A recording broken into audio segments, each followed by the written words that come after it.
अदरक लहसुन का पेस्ट 3 मिनट फ्राई करें।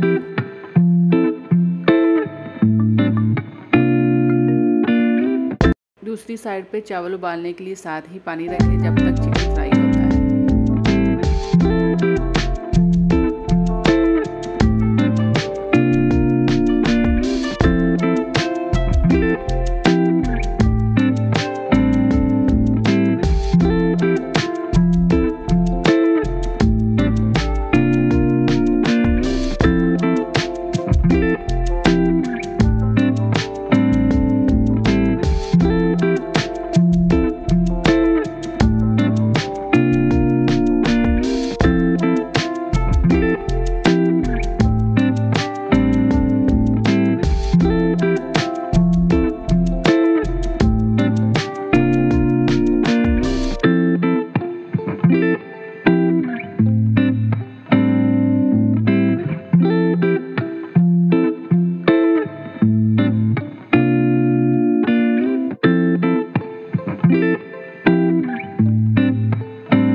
चिकन और वेजिटेबल अब हमारी रेडी हो गई हैं। अब हम इसको चूल्हे को बंद कर देंगे।